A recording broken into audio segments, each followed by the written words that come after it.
இன்றைக்கு ஆண்டவர் நம்மை பலப்படுத்த போகிறார்.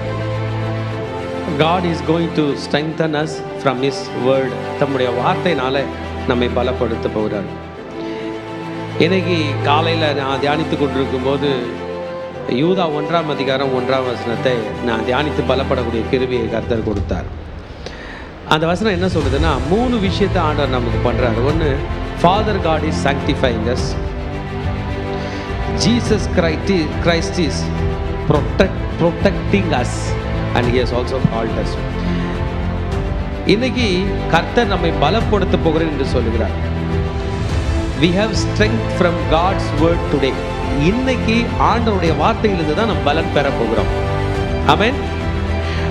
இந்த வசனத்தை படிக்கிற பாருங்க. இயேசு கிறிஸ்துவினுடைய ஊழியக்காரனும் யாக்கோபின் சகோதரமாயிருக்கிற யூதா பிதாவாகிய தேவனாலே பரிசுத்தமாக்கப்பட்டவர்களும் இயேசு கிறிஸ்துவினாலே காக்கப்பட்டவர்களும் ஆகிய அழைக்கப்பட்டவர்களுக்கு எழுதுகிறார் அவர்.